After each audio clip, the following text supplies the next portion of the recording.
Alright, today we're going to go over the Kafaru Nomad and some of the potential meat carrying options that you'll have with the pack. We'll also be incorporating our new Grab It, the 2014 Grab It, and a long hunter lid, which is under here. And this is pretty much what anyone's going to use to pack out meat. Now if you went in for several miles, killed something, brought some camp and meat out at the same time, all of the things I'm about to show you apply to that, obviously, with the long hunter lid and these wings taking out your gear. But there's several options. I'll go over them right now. The first one, this would be the Kafaru meat baggie. Basically fits perfect in between the wings of the Nomad. Lots of people already use these. This is the Pristine Ventures tag bags. This is actually the bomb bag, which is the same principle as the meat baggie for packing out deboned meat, and the skinny tube keeps it erect so it doesn't all slump down to the bottom. Then over here we have the hanging meat bag from Kafaru, which this will hang from these two straps up here to keep it elevated. This works really well. And then the Big Daddy, which some of you guys have probably seen. I've packed out a couple goats and mule deer full because it makes for cool photos, and I just stuffed them in here with their legs folded in. This will hold more meat than anyone's going to want to handle, but it does work inside the Nomad. So as far as the Nomad goes, I've got the Grab It hooked up. I've got it fully tight. You can loosen this. If you look in the other video, it will extend out now.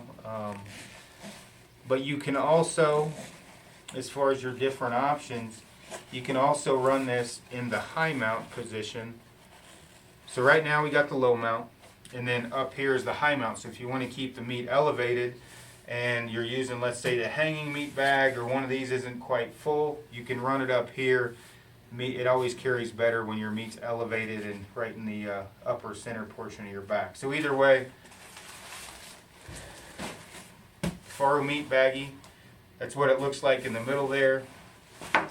Just this right is going to have to ride just slightly lower or just above your head, but either way, this will be able to adjust down or up. The Grab It will. I'm going to go ahead and use the meat baggie. So I got this in the center of the pack. I'm going to go ahead and I'm going to take the two vertical straps that come with the Nomad, and I'm going to X this into place.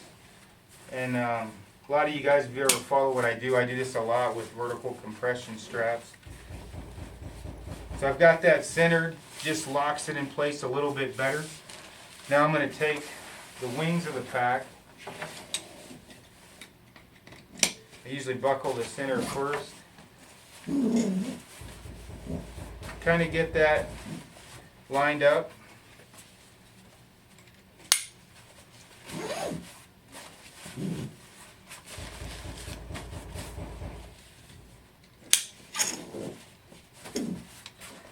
Like I had mentioned before, this is always easy when you have 20 pounds of stuffed sweaters in there compared to 80 pounds of deboned meat.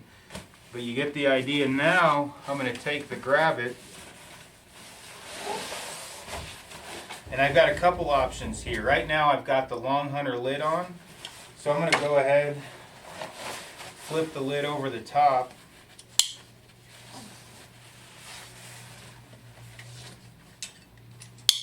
and I'm going to buckle this into the lid, and this is just to hold the bottom of the bag so this Grab It is not completely spread out.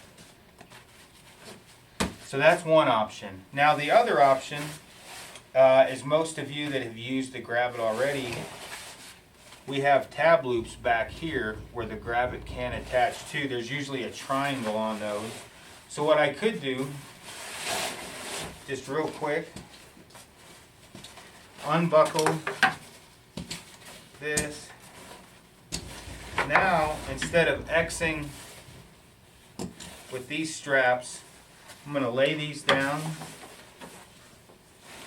And really I just want to go over the large amount of options that you have with this pack. I've got that buckled in place. I'm going to go ahead and take these two straps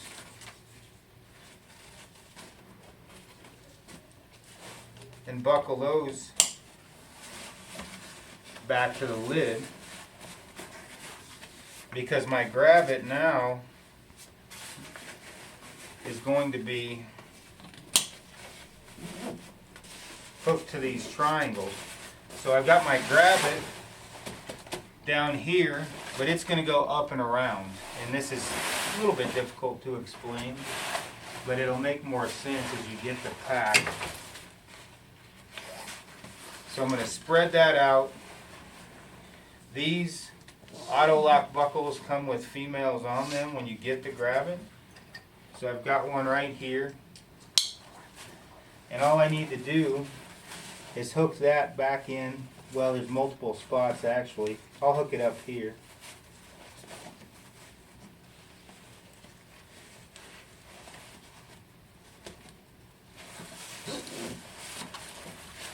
Get the other one.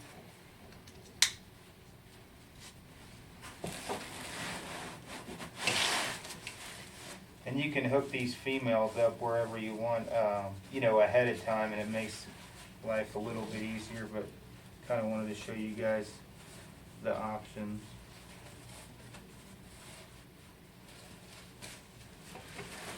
So now I've got this going to the outside of the bat wings to grab it.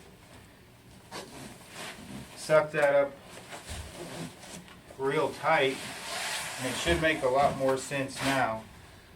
Those vertical straps, instead of Xing around the meat baggie, now they are hooking vertically up to the long hunter lid that has your rain gear and puffy jacket. To grab it, it goes out and around.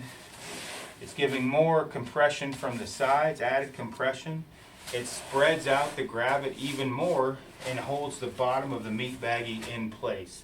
So that works. How I did that, that goes along the lines with the Tags bomb bag. It'll work just fine for that. And something like, it'll be slightly modified, and I'll go over to that with the big daddy of meat bags over here, the quarter bag. But you have multiple options on how to carry game out. I'm going to go ahead and take all this apart now. We're going to make a cut and then go into the hanging meat bag and how that would work.